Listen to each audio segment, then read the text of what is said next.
Okay, ang ating topic sa umagang ito, hindi na po muna ako nagbigay ng, di ba, every last Sunday yung about the questions, no? Magpadala po kayo ng question, wala na po yatang gano'n naguhulog. Sana po kung may mga tanong kayo patungkol sa Biblia, patungkol sa inyong pamumuhay sa araw-araw, pwede po natin yung ihulog doon sa may maliit na box. Doon po malapit po sa salamin, no?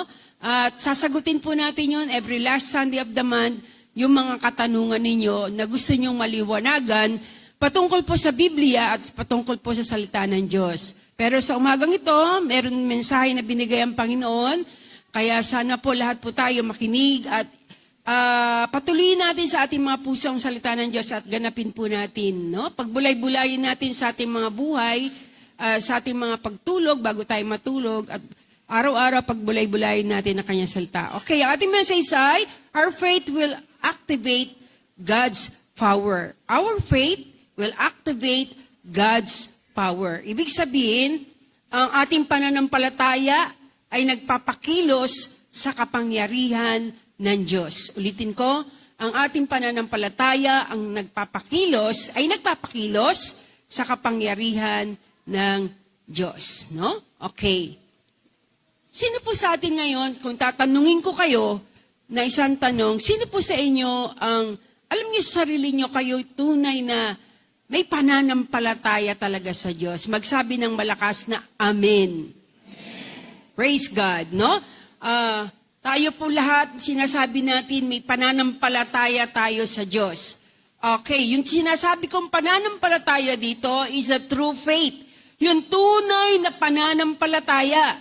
Hindi yung pananampalataya na bunga lang ng ating mga labi, sinabi lang ng ating mga bibig na tayo ay nananampalataya. Sabi nga sa Biblia, si Satanas din ay nananampalataya. At ang sabi, nanginginig pa. No? So even the devil have faith in God. Naniniwala din siya sa Diyos.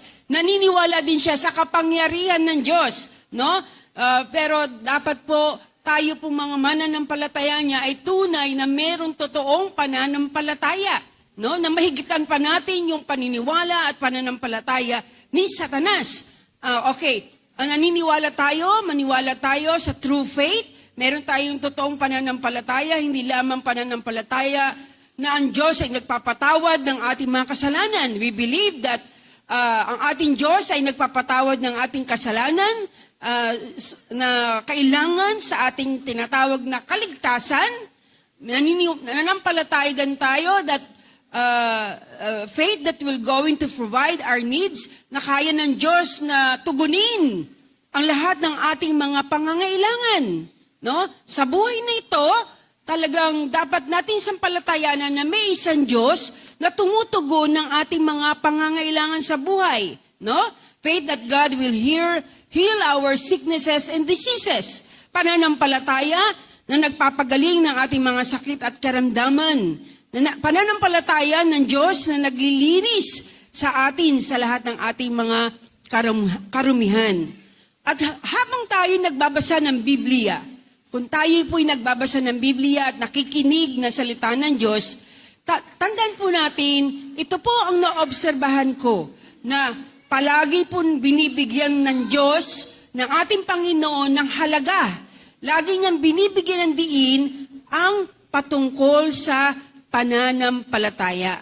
No? Sa Bible, mapapansin po natin dito sa ating pakikinig at pagbabasa ng Biblia, yung Jesus teachings and miracles, yung mga pangangaral ng ating Panginoon at yung mga himalang ginagawa ng ating Panginoon, ang kanyang objective ng ating Panginoon was to strengthen our faith, yung palakasin ang ating pananampalataya. Madalas, makikita po natin na gustong-gusto ng Panginoon na lumakas ang ating pananampalataya. Kaya nga ang Diyos ay nagbibigay sa atin ng mga himala. Yung nababasa natin sa Biblia, napapakinggan natin na mensahe sa lugar na ito, actually, it is meant to strengthen our faith. Ito po ang dahilan para lumakas po ang ating mga pananampalataya.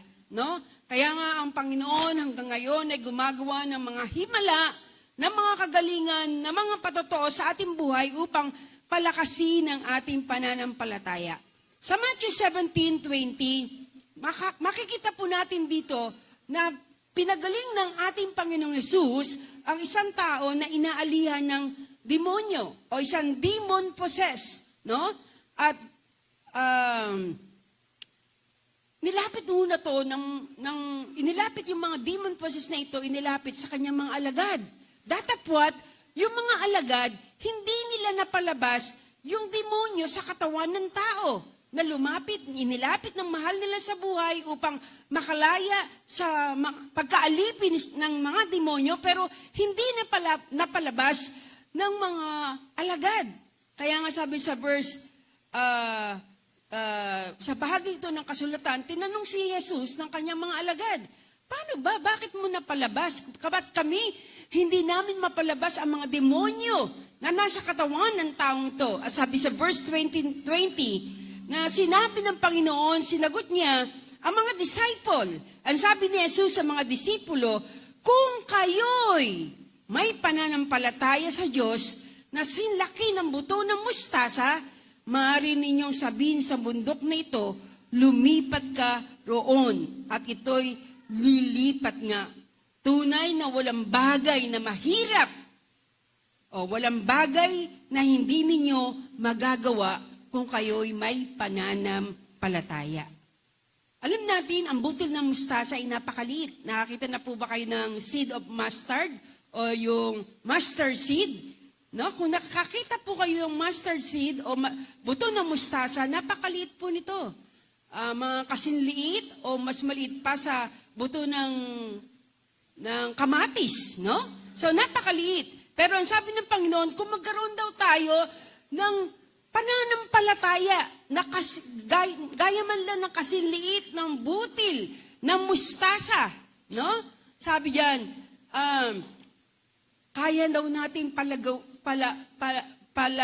pagalawin yung mountain size na problema mo. Kaya mong pakulyusin, kaya mong paalisin yung problema mo na kasing laki ng isang bundok. Hello, gano'n na ba kalaki ang problema ninyo? Meron ba ditong narito na ang problema nyo ay kasing laki ng bundok Mount Everest? No? Kasing laki ng bundok ng Everest. Ganun ba kalaki ang problema po ng iba sa inyo? No? Na ang ibig sabihin ng ating Panginoon na kung meron tayong pananampalataya na tunay, authentic, no? Ibig sabihin totoo. Ibig sabihin niyan, kung meron daw tayong ganong klaseng pananampalataya, magkakaroon tayo ng ganong klaseng pananampalataya, ang ating pananampalataya ay magiging powerful, makapangyarihan. No? So, kung meron daw po tayo authentic faith, totoong pananampalataya, makikita po natin, ma-activate po yung tinatawag na kapangyarihan ng Diyos. Alam niyo po ba, na ang Diyos ay kumikilos kung meron tayong totoong pananampalataya sa Kanya.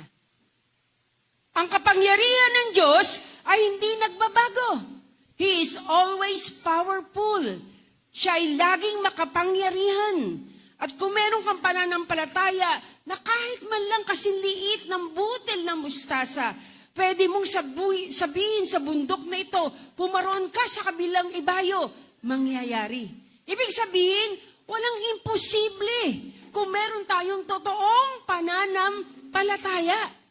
At pinakita mo mismo yan ng ating Panginoon Jesucristo sa Biblia, sa maraming pagkakataon. No? Na ang bagay na to ay totoo. Na kung meron tayong pananampalataya, ay merong kapangyarihan ang Diyos para gumalaw at kumilos sa ating buhay. Kaya niyang iurong, i-resolve, no? Ang problema, kasing laki man ng bundok.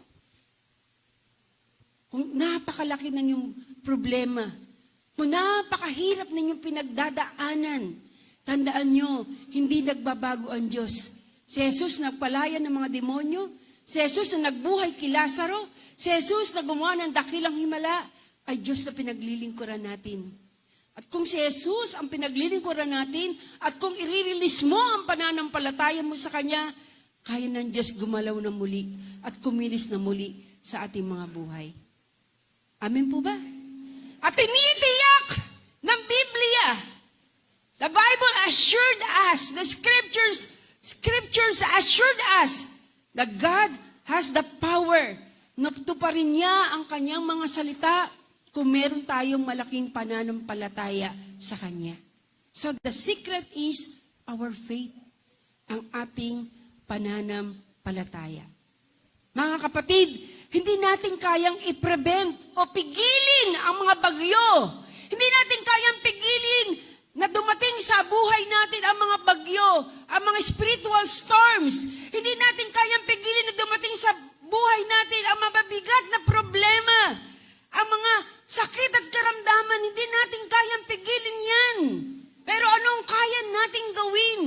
Kaya nating ihanda ang ating mga sarili na kung dumating man yung mga pagsubok na ito, kung dumating man yung mga problemang ito, na kasi laki ng bundok, magagawa nating humarap sa mga bundok na ito, sa mga problemang ito, na may buong tapang at pananampalataya sa ating Diyos na buhay. Amen? Amen? Palakpakan po natin ang ating Panginoon. So, brothers and sisters, ano ginawa ni Jesus na preparation sa kanyang mga alagad? For how many years? Halos 3 taon lang niyang kasama ang mga alagad. So, kilalang-kilala na niya ang mga alagad.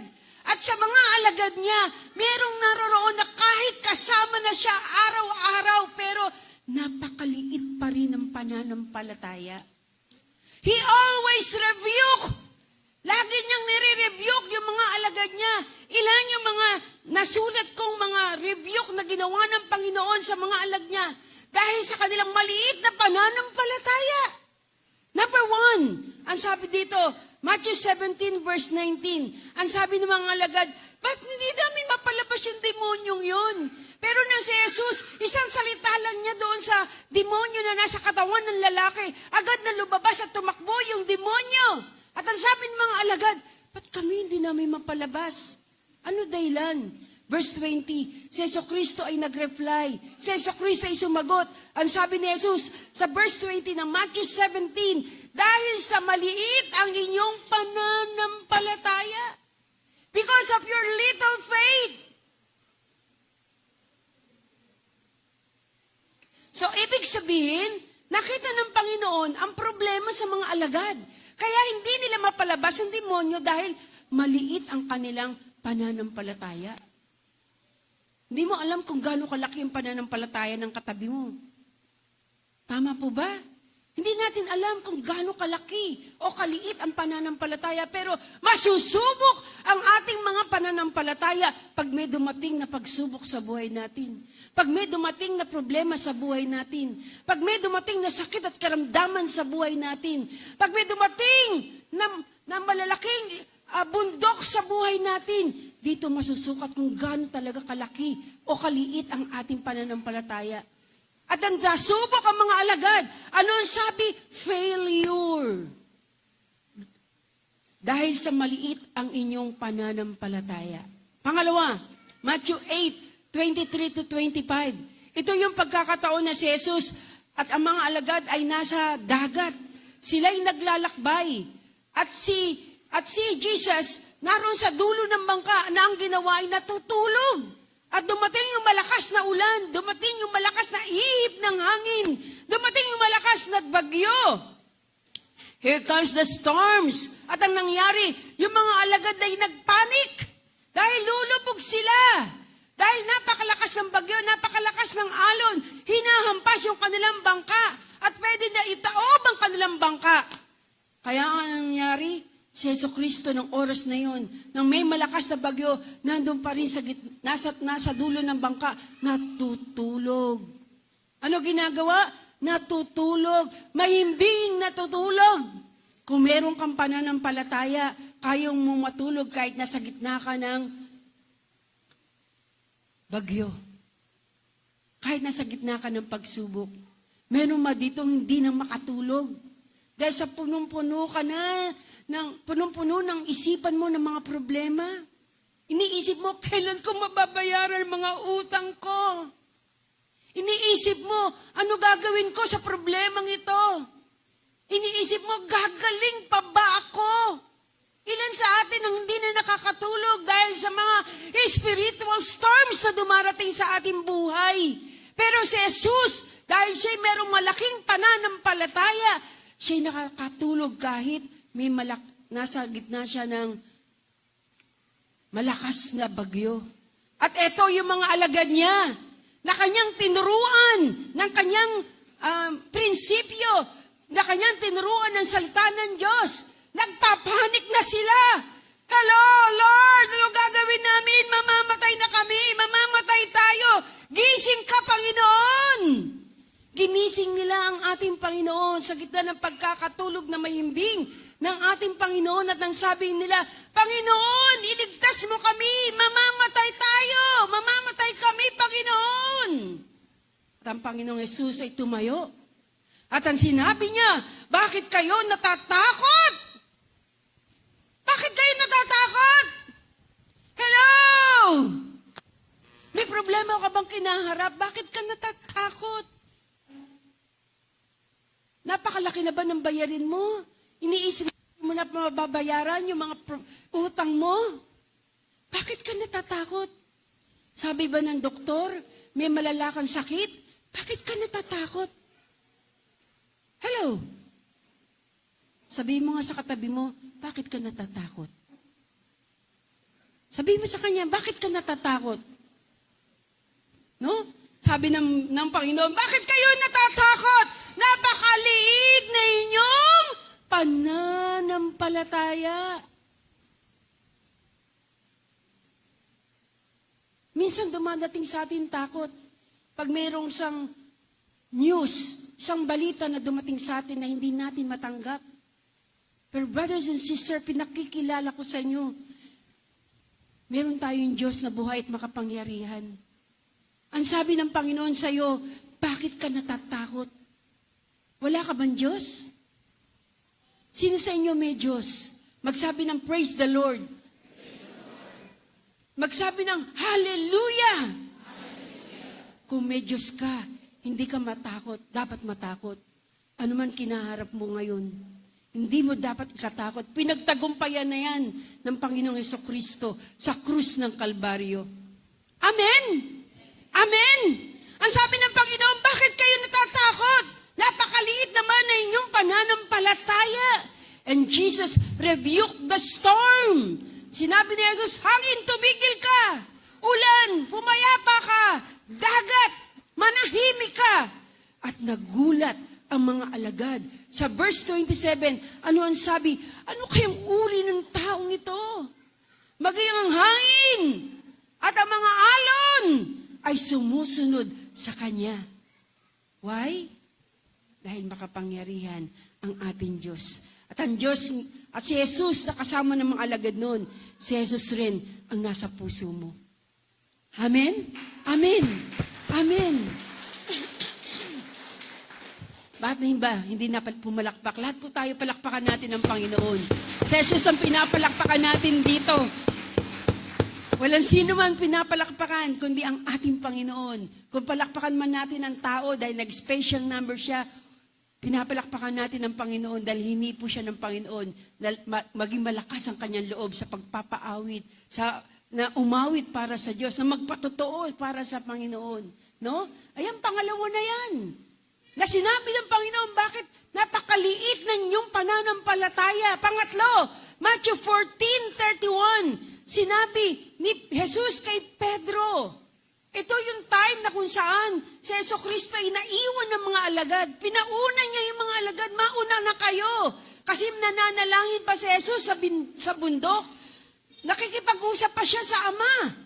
At nang si Jesucristo ay bumaba sa bundok, nakita niya yung kanyang sasakyang bangka ay tinaboy ng alon. Kaya wala na siyang masakyan. Susundan niya yung mga alagad. So wala siyang masakyan. Kaya anong ginawa niya? Naglakad siya sa ibabaw ng tubig.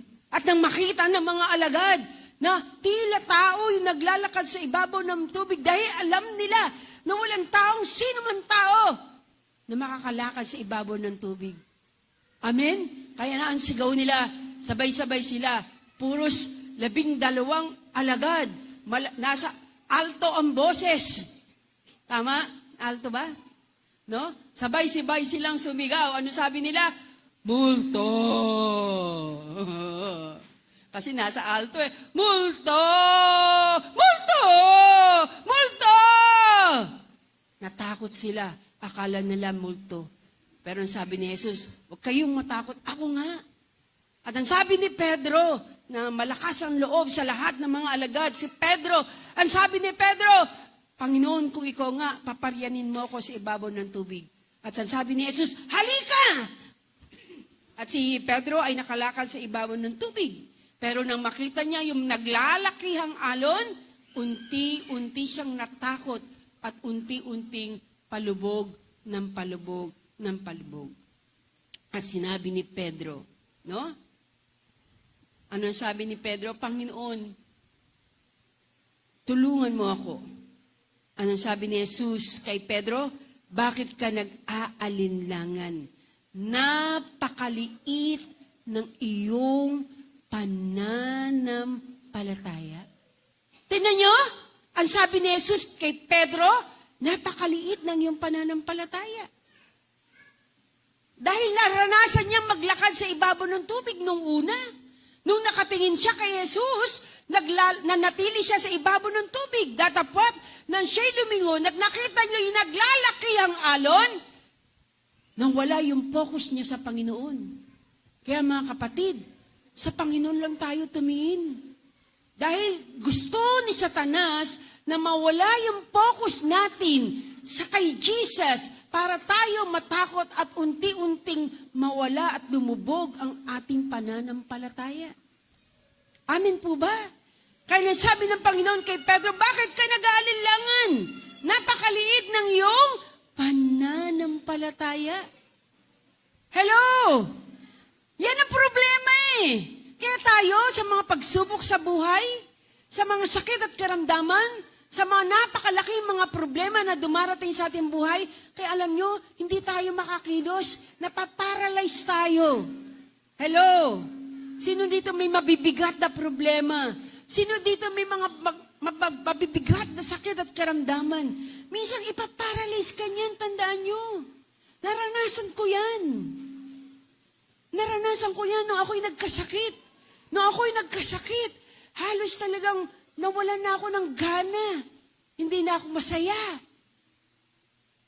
Siguro mga ilang araw din na na-depress ako. Sabi ko, parang malapit na akong mamatay bago ako mapasok sa ospital. Iba na yung pakiramdam ko. May nararanasan akong hindi maganda. Pero nagpatuloy pa rin ako nagpagamit sa Diyos. Hindi ninyo nahalata. Nagturo pa ako ng halos kalahating araw sa lugar na ito. Dahil Valentine's Day noon. Pero kinakapos na ako ng hininga. Nakita nila yon nung huling gabi, nung gabi na yon, nung nagtuturo ako. Sabi nila, para bang hinahabol ko hininga ko. Totoo po. At nung madaling araw, hindi ko na kaya. Sinugod na niya ako sa ospital. Parang nawalan na ako ng ganang mabuhay. Parang ayoko nang maging masaya. Parang siguro, sabi ko, mamamatay na siguro ako. Yun ang isip-isip ko. Ang hirap. Pero alam nyo, ginising ako ng salita ng Diyos. Sinabi ko, nung nasa ospital na ako, taning na pala ang buhay ko noon. Listen, tinaningan na ako ng doktor. Hindi ko alam. Sinabi na sa kanila, sa mga nagbabantay sa akin, huwag nyo nang iwan. Dahil anytime, pwede na siyang mawala. Pero nung time na yon, lumaban ako. Nilabanan ko yung takot na gumagawa sa puso ko. Nilabanan ko yung sakit at karamdaman na dumating sa akin. Ang confession ko, I shall not die, but I will live and glorify God. Amen? Amen? Salamat sa Diyos. Alam niyo po, sa habag na nangyari po yun, 2015. Ngayon po, 2024 na. At hanggang ngayon, Salamat sa Panginoon. 62 na ako, pero pinapalakas pa rin ng ating Panginoon. Amen. Amen. Amen. We need faith. Kay Jesus lang at kay Jesus lang tayo maniwala sa mampalataya. Kung makikinig ka sa sinasabi ng mundo, hindi ka nagagaling. Kung makikinig ka sa sinasabi ng iba, isang bulati na lang pipirma dyan, tapos wala na. Pero hindi ko sila pinakinggan. Nakinig ako sa Diyos at sa salita ng Diyos. Amen? Praise God. Ang Diyos, gusto niya lumaki ang ating pananampalataya. Kaya niya laging nire-rebuke yung mga alagad niya. Sinasabi niya sa mga alagad niya, bakit napakaliit ng inyong pananampalataya? Isa pa sa Matthew 16, sinabi ng Panginoon sa verse 6 and 8, sabi niya, napakaliit ng inyong pananampalataya. Nag-uusap-usap yung mga alagad. Dahil sabi nila, ano ba, ba't sila nag-uusap-usap? Pinag-uusapan ng mga alagad, wala silang dalang tinapay. Kasi akala nila magpapakain uli si Jesus sa mga tao ng tinapay. Pero sabi, wala tayong dalang tinapay. At narinig ni Jesus. At sabi ni Jesus sa mga alagad, bakit niyo pinag-uusapan wala tayong tinapay? Napakaliit ninyong pananampalataya. Hindi pa ba ninyo naisip? Hindi pa ninyo napag-unawa hanggang ngayon? Nakalimutan nyo ba? Sa pamagitan ng 5 tinapay, ilang libong lalaki ang pinakain ni Jesus? 5,000 lalaki. Sa pamagitan ng 5 tinapay lang.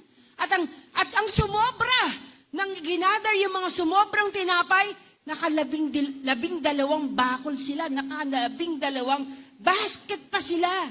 Ang sabi ng Panginoon, ginawa ko na yan Hindi pa ba kayo sumasampalataya? Kung ginawa yan ng Panginoon, He will do it again. Do it again. Do it again. Jesus, He will do it again. Nakita mo ang himalang yan. Kaya ng Diyos ulitin-uli yan. Amen. Amen. Kaya ng Diyos ulitin-uli yung mga himala na ginawa niya sa buhay mo. Tandaan nyo, ilang na bigay ng Diyos sa buhay mo. Noon din nung pandemic, di ba, sino sa inyo na ospital? Sino sa inyo halos mamatay na? Pero binuhay kayo ng Diyos. Kaya muling ulitin yun ng Panginoon sa buhay mo, kapatid. Amen? Amen? Sino sa inyo naniniwala magsabi na malakas na Amen? Amen. Kaya niya muling gawin, kapatid. Kaya niya muling ulitin. Sampalatayanan mo lang siya. No? Now, ito yung pinupunto ko ang mensahe sa umagang ito patungkol, lagi niyo itong narinig, pero napakanda. Mapipiga natin sa salita ng Diyos, lagi tayo may makikitang bago sa kanyang mga salita. No? Mark 5:21-42.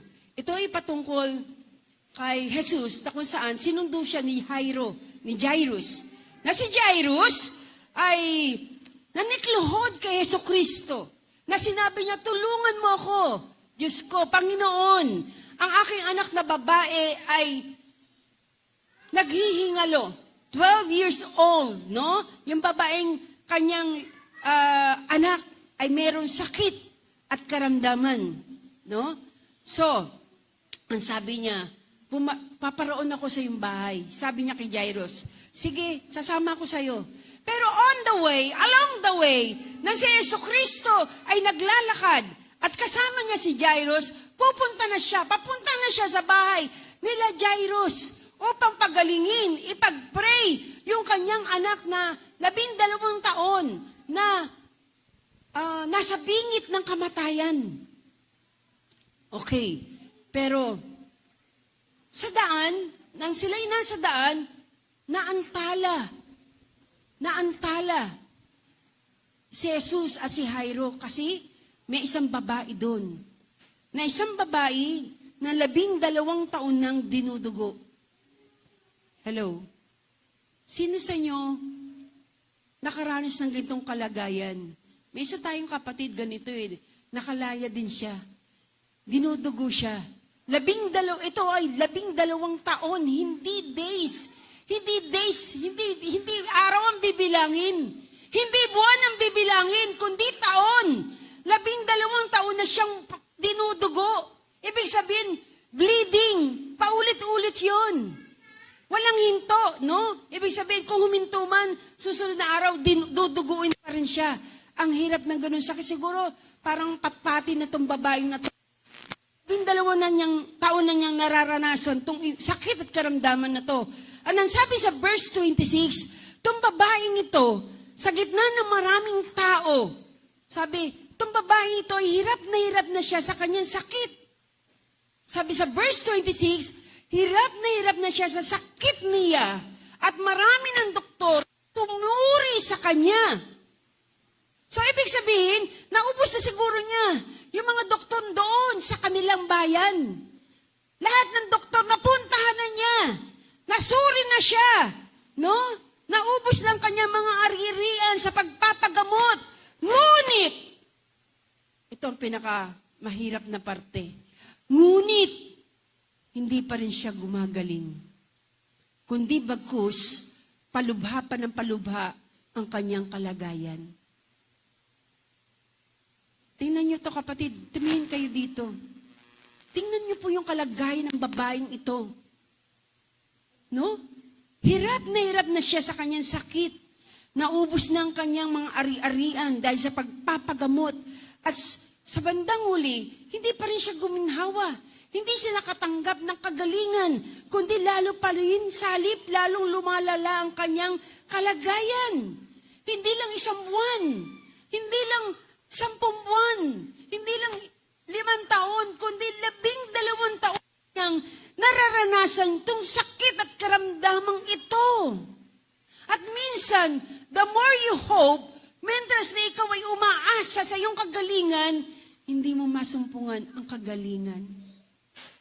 Minsan, na maasa kang bubuti ang iyong sitwasyon, pero hindi mo natatanggap ang pagbubuti ng iyong sitwasyon. Minsan, inaasahan mo magkaroon ka ng financial provision at maayos na issue sa iyong mga pinagdadaanan, pero lalo pa rin lumalala ang sitwasyon. Pero listen, but if almost there, nandun ka na, pero hindi mo alam, yung season na darating is a season of transition, na yung pala yung araw na season na ito, nabubuti ng yung kalagayan. Minsan, pag nasa punto na sila, ano magagawin ko? Hirap-hirap na. Ayoko na, give up na ako. Di ba yung iba nag-give up na? Huwag kayong give up. Kahit nandun na kayo sa punto na pick na. Nasa punto na kayo na hirap ka na. Hirap ka na? Wala pang provision? Ano nangyari? Do not give up. Huwag kang mag-give up.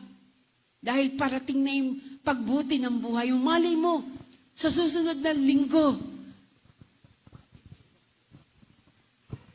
sa susunod na buwan, magiging maayos rin yung kalagayan mo, tatanggapin mong himala. Papunta ka na sa tinatawag na breakthrough. Yung tagumpay, pambihirang tagumpay na gagawin ng Diyos sa buhay mo. At hindi mo mararanasan to kung i-stop ka na. Gusto kasi ni Satanas na huminto na tayong manampalataya. Gusto ni Satanas na mag-give up ka na. Gusto ni Satanas, iwagay-iway mo na yung bandera mong puti at sumuko ka na. Pero tandaan mo, huwag ka pa rin susuko. Lagi may pag-asa sa Diyos. Amen? Umasa pa rin tayo sa Panginoon.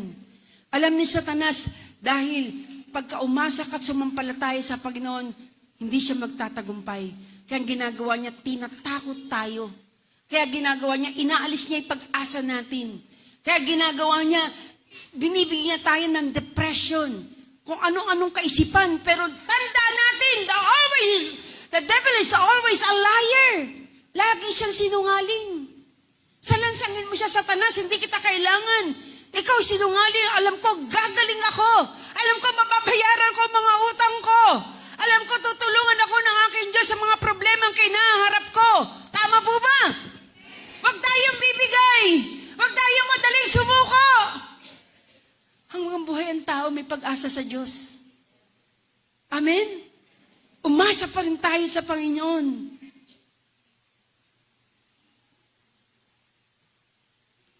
Praise God.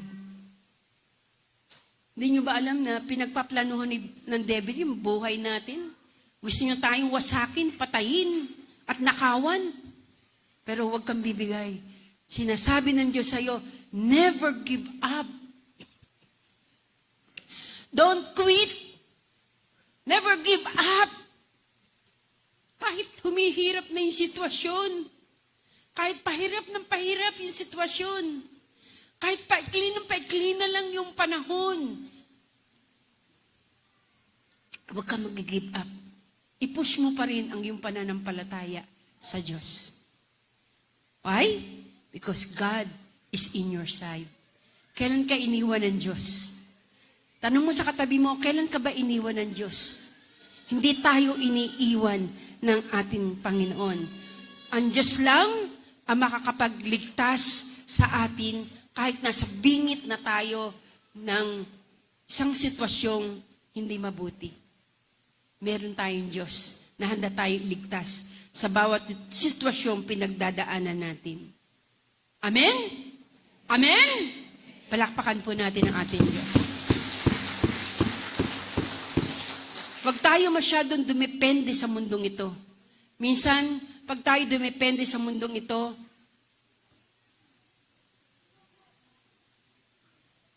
maano lang tayo eh. Malulungkot lang tayo eh. Walang mangyayari. Oo, ginagamit ng Diyos sa mga doktor. Ginagamit ng Diyos ang mga gamot. Yung pera, gamit din yan. Ibig sabihin, malaking tulong yan, no? Malaking tulong yan. Pero hindi tayo dapat dumepende sa kanila. Dumepende tayo kay Jesus, sa Diyos. Hindi tayo bibiguin ng Panginoon. No? He can make you whole. Darating ang panahon na tanging Diyos lang ang makakapitan natin. Ama? Di ba? Ama? Kahit ang doktor, sinasabi nila, sa Diyos na lang natin yan. Sila rin nagtitiwala sa Panginoon. Amen po ba? Dahil ang ating Panginoon, alam nila, kahit makasalanan, kahit hindi Kristiyano, alam nila na ang Diyos pa rin ang may hawak ng ating mga buhay. Amen? Palakpakan natin ang Panginoon. Ang Diyos, hindi niya tayo kayang iwan. No? Tandaan po natin, yung suffering ay hindi kalooban ng Diyos sa buhay natin. Suffering is not the will of God for us. Hindi kalooban ng Diyos na mag-suffer tayo. Pero kung dumadaan man tayo sa prosesong may suffering sa buhay natin, tandaan po natin, dumadaan lang tayo sa puntong ito na minsan dumarating tayo sa puntong may paghihirap na dumarating sa buhay natin. May mga pagsubok, but this is not our destiny. Ayaw ng Diyos na tayo mahirapan eh. Tandaan nyo? Pero dumarating ang time na dadaan lang tayo dyan. Kung dadyan ka sa punto ngayon na may kahirapang nangyayari sa buhay mo, may problemang mahirap na dumarating sa iyo. Pero tandaan mo, dadaan lang yan. Pansamantala lang yan. Tama? Hindi yan ang ating destiny. Hindi yan ang ating tadhana. No? Our destiny is not failure. Hindi tayo kayang biguin ng ating Panginoon kung meron tayong malaking pananampalataya sa Kanya. Hindi niya tayo bibiguin. No? Yung mga pain, yung mga sufferings na yan, pansamantala lang yan. Pero hindi yan ang tadhana natin. Tama?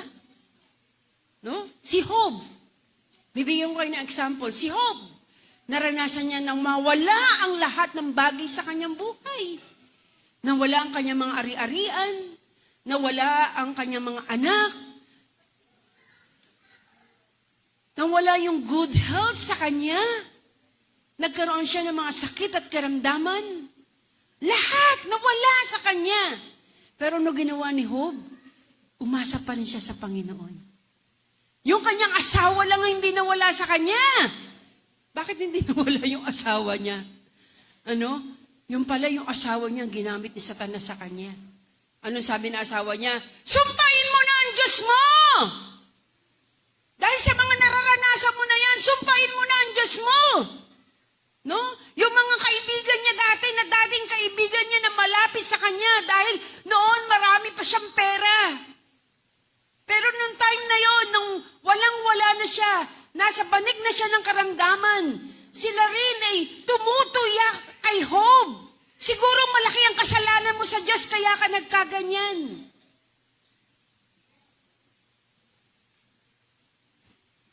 Pero ano sabi ng Diyos kay Job? Siya'y lalaking matuwid, walang kapintasan. Pero dumaan siya sa proseso na nag-suffer siya. Sinubok siya ng Panginoon. Hello? Hello? No? Tandaan po natin, hindi permanente yung pagsubok na ito kay Job. No? Ano ginawa ng Diyos? Ang Diyos pa rin ang umayos ng buhay niya. Inayos ng Diyos, binago ng Panginoon yung sitwasyon niya. Dahil naakay lang siyang sumampalataya, nagtiwala, no? Nanampalataya sa Diyos. Nag-give up ba si Job? Hindi. Sa gitna ng mga dumating sa kanyang pagsubok, nanatili pa rin siyang tapat sa Panginoon. Ano ginawa niya? Sabi ng asawa niya, sumpain mo na ang Diyos mo. Hindi niya sinumpaan ng Diyos. Kundi ano sabi niya? Purihin pa rin ang pangalan ng Panginoon. Amen? Kung ikaw may pinagdadaanan, lalo mong purihin ng Diyos. No? Bakit? Yung may mga problemang mabibigat, yung may mabigat na sakit karamdaman, makikita mo nakahulog-kip ang kamay. Ayaw purihin ng Diyos. Mientras na may pinagdadaanan ka, listen. Makinig kayo. Mientras na may pinagdadaanan ka mahigpit sa buhay na ito, mientras may malaki kang problema, mientras na may malaki kang pangangailangan, lalo mo siyang purihin. Baliktarin mo yung gusto ni Satanas. Ang gusto ni Satanas, tumahimik ka na lang. Ang gusto ni Satanas, magmukhang kaawa-awa ka. Ang gusto ni Satanas, maging kulot, sibangot ang mukha mo palagi. No! Kundi, ang gawin mo, mientras na nasa ganyang kang kalagayan, lalo mong purihin ang Panginoon. Lalo mong sambahin ang Diyos. Lalo kang maglingkod sa Panginoon. Lalo mong sipagan na dumalo sa Bible study. Lalo mong sipagan na pagbabasa ng Biblia. Lalo mong sipagan ang pananalangin sa Panginoon. Amen? At kung ganyan ka, iiwan ka ni Satanas. Amen? Amen? Labanan mo yung mga pagsubok na yan. Kaya mo yan. Kasama mo ang Panginoon. Amen? Amen?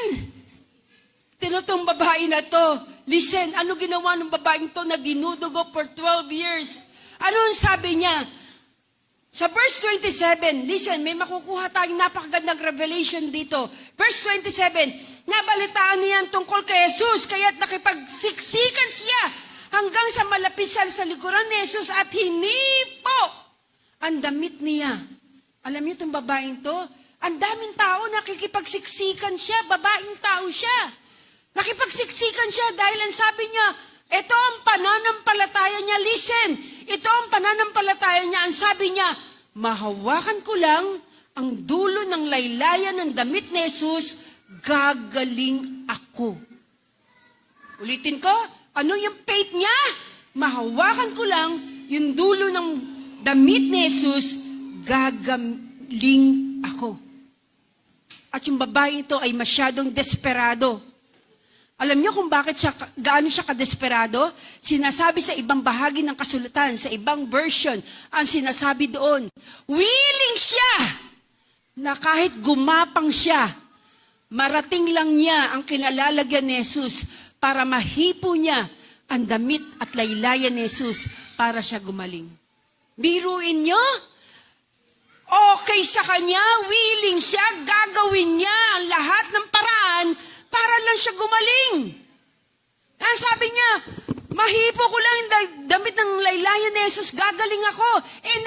Ang daming tao. Lahat ng tao gustong mahipo si Jesus. Lahat ng tao gustong lumapit kay Jesus. Dahil nga si Jesus ay nagmamadali. Papunta siya kanino? Sa bahay nino? Ni Jairus. Dahil si Jesus ay pagagalingin yung 12 taon na anak ni Jairus. Pero anong sabi ng babae? Mahipo ko lang. Naku, nagmamadali si Jesus. Ano ginawa ng babae? Sabi niya, paano ba ako makakalapit kay Jesus? Kahit gumapang ako, pupuntahan ko si Jesus para mahipo ko ang laylayan ni Hesus Kristo. Sa Kanya, ito ang kaya kong gawin, gagawin ko, gumaling lang ako. Alam nyo, nung unang panahon, mali na lumapit yung babae sa kasama ng mga taong malilinis. Kino-consider na ang kalagayan ng babaeng to ay unclean. Marumi siya. Consider unclean. At yung mga unclean, hindi pwede yung makasilumuha sa mga malilinis, yung mga walang sakit. Dahil pag nahipo mo ang mga malilinis, magiging marumi na rin sila. Yun ang kultura.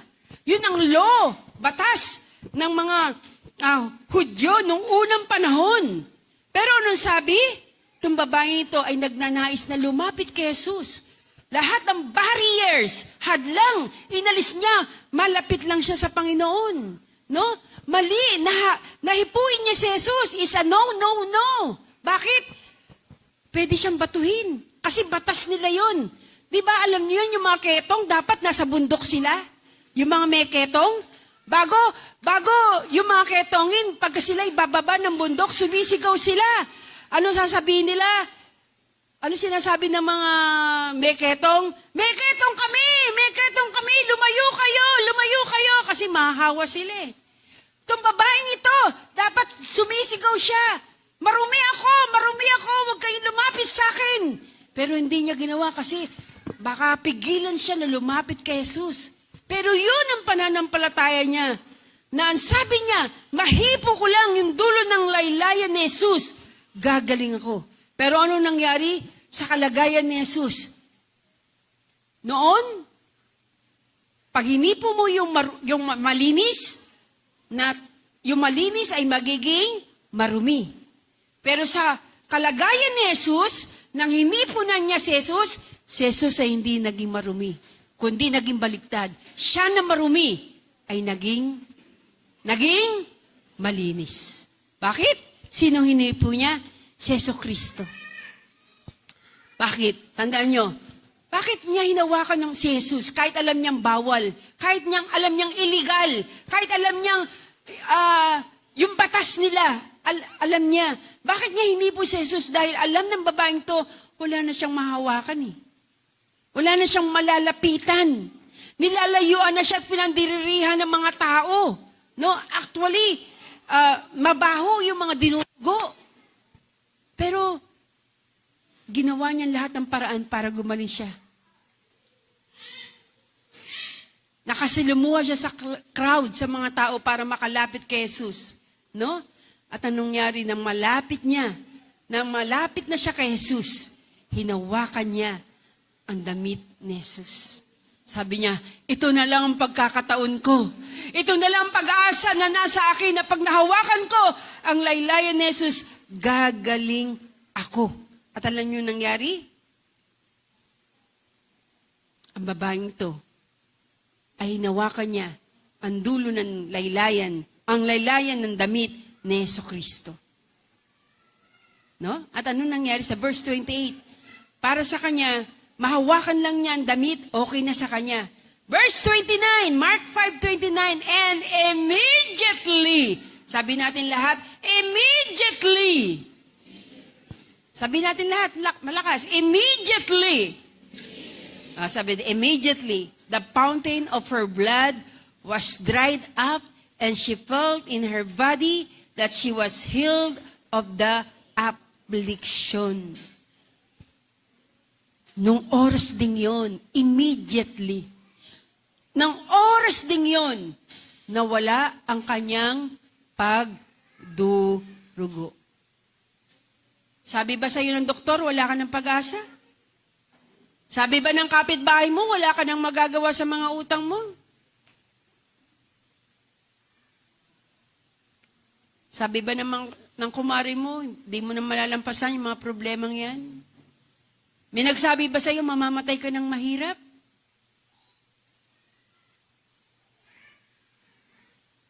Hindi nawala ng pag-asa ang babaeng ito. Hindi siya nawala ng pag-asa. Alam niya na may magagawa si Jesus sa kanya. Alam niya ang kapangyarihan ng kanyang Diyos. He is an infinite God, a powerful God, makapangyarihan sa lahat. Ano man laki ng iyong kasalanan, kaya ng Diyos patawarin ang iyong mga kasalanan. Ano man kalaki, gaano man kalaki at kataas ang iyong problema, may solusyon ng Diyos sa lahat ng iyong problema. Ang tanong ay ito, nasa dulo na tayo. Sa dinami-dami ng mga taong naroroon, hindi ba naglalakad si Jesus? Ang dami sumusunod kay Jesus? Para sila ay namamalimos ng kagalingan kay Jesus? Ang dami sumusunod kay Jesus, ha? Bakit yung babae lang pinagaling ni Jesus? Bakit sa kanya lang huminto si Jesus? Nagmamadali si Jairus. Pero bakit sa kanya lang huminto ang Panginoon? Ba't huminto ang Panginoon sa babae? Siya'y tumanggap ng kagalingan. Why? Dahil babaeng ito, listen, dahil babaeng ito ay determinado para tumanggap siya ng kagalingan. Gaano ka kadeterminado na gumaling? Gaano ka kadeterminado na ipaglaban ang mga panalangin mo? Ang mga kahilingan mo sa Diyos. Alam ng Diyos yan. Alam ng Diyos yan kung determinado tayo. Kung totoo talagang gusto natin. Alam ng Diyos yan. At alam ng Diyos kung pananampalataya natin sa Kanya. Amen? Una, bakit huminto si Jesus sa babaeng ito? Dahil ang babaeng ito, nakita ni Jesus, determinado siya. Kaya nga niyang gumapang papunta kay Jesus eh. Kung hindi siya makakalapit kay Jesus, gagapang siya. Para lang niya maabot si Jesus. So nakita ng Panginoon yung determination sa kanya. Pangalawa, there's something about her faith. Merong anong bagay meron sa kanyang pananampalataya. Iba ang pananampalataya ng babae ito kaysa sa mga ibang naroroon. Alam ng Diyos yan. Hello, nakatingin po ba tayo dito? No? Alam ng Diyos yung pananampalataya natin. Ang Diyos ay gagawa kapag nakita niya ang pananampalataya natin. Kung meron tayong malaking pananampalataya sa Diyos, ma-activate yung power o yung kapangyarihan ng ating Panginoon. No? Marirelease. Nang nirelease ng babae, ang kanyang faith sa ating Panginoon, nirelease ng Diyos ang kanyang kapangyarihan para pagalingin ang babaeng ito. Maraming naroon na humihipo kay Jesus. Pero siya lang yung nag-pray na nagsabi, Lord, mahawakan ko lang damit, ang lalayang damit ni Jesus, gagaling ako. Yan ang kapangyarihan ng kanyang pananampalataya. No? That's the power of God will release His power if you release your faith unto Him. No? So, napakahalaga ng tinatawag na pananampalataya. Ano nga ba ang pananampalataya? Hebrews 11 verse 1, sabi, ang pananampalataya ay kapanatagan sa mga bagay na hinihintay at katunayan sa mga bagay na hindi nakikita. Ibig sabihin, hindi ka pa gumagaling, pero alam mo, pinagaling ka na. Wala ka pang hawak na pera, na pambayad ng utang mo, due date na, pero nagtitiwala ka sa Diyos na ibibigay niya at provide yung pangangailangan mo. Amen? Diba? Pag due date, no? Naku, bayaran na. Wala pa akong hawak na pera. Pero kung magtitiwala ka sa Diyos, hindi nagsisinungaling ang Diyos. Kung meron tayong malaking pananampalataya, kaya niyang gawin yung ginawa niya nung unang panahon. Do it again, Jesus! Bakit? Ano ginawa ni Jesus? Nung walang makain si Elias, kahit ang mga uwak, kahit yung pinakamaramot na ibon, ang ibon ang pinakamaramot, ang uwak ang pinakamaramot na ibon, pero kaya niyang utusan para pakainin ang kanyang propeta, ang kanyang anak. Amen? Tama po ba? No? Kaya niyang gamitin yung pinakamaramot mong kapitbahay. Kung wala ka ng pansaing, kung wala ka ng ulam, minsan kakatok sa'yo. No? May patotoo akong narinig dati sa kasamahan namin. Alam nyo, talagang wala na silang makain. Dahil nirelocate sila, yung mga nasa squatter, nirelocate sila, dinala sila sa Cavite. Umalis yung nanay, yung tatay niya naghanap ng trabaho. Bago lang sila doon sa Cavite. Pero wala na silang makain. Alam nyo, umalis yung nanay, naghahanap ng pera, ng trabaho at pera. Pero alam nyo, nangyari doon sa tatay, nandun siya sa bahay, nasa loob siya. Wala siyang kakilala, bago lang sila eh.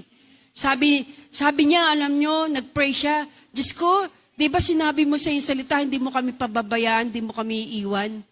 Yung mga anak ko, nag-iiyakan na dahil sa gutom. Ang sabi niya sa mga anak niya, sige anak, mamaya may dalang pagkain si mama nyo. Sige, matulog na kayo. Natulog sila na walang laman ng tiyan. Pero umiiyak yung lalaki, sabi niya, alam ko, hindi mo kami pababayaan. Hindi pa siya nakakatulog, matutulog na rin siya na siya. Alam niyo, totoo to ha, may kumatok sa pintuan nila. Sabi niya, tao po. Sabi, sino kaya yun? Wala pa naman kami kakilala dito. Alam niyo, isang matandang babae at isang matandang lalaki ang nagbungad ng kanyang pintuan. At nang binuksan niya, at nang sinabi niya, sino po kayo? May daladalang basket yung dalawang mag-asawa na yun. At sabi sa kanila, Sir, hindi ko po kayo kilala. Pero sinabi sa amin ng Panginoon na magdala kami ng isang kalderong kanin at ulam para sa inyo. Alam niyo, naluha. Yung lalaki ha. Naluha yung tatay. At ang sabi niya, purihin ng Diyos. Ibig sabihin, tinugon ng Diyos yung kanyang panalangin at ginamit yung lalaking yun na hindi nila kilala, na bagos pa lang sila doon. Bakit? Ito ang patotoo ng Diyos natin ay tumutugon talaga ng ating mga panalangin.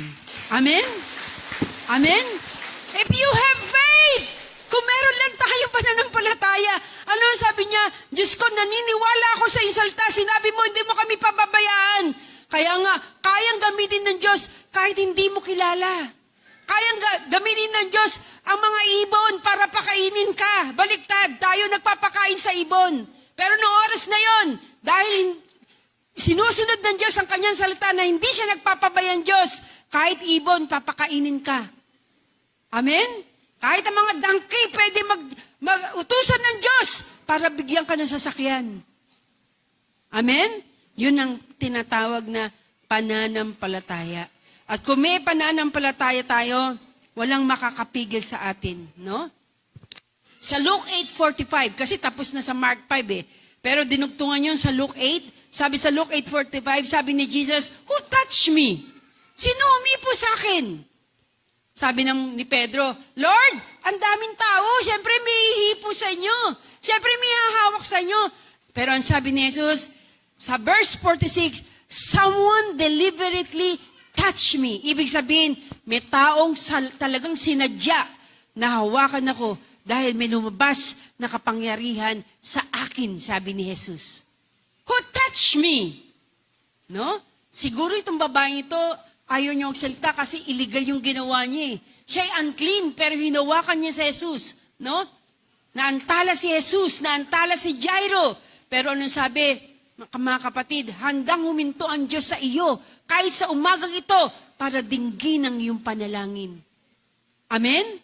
No? Sabi sa verse 47, na-realize ng babae, ayaw na niya sana magsalita, pero nung oras na yun, nag-testify siya, ako po ang humuhipo sa inyo. Dahil sinabi ko, kung hipuin ko ang iyong laylayan, ako'y gagaling. At narito po, huminto na yung pagdurugo ko.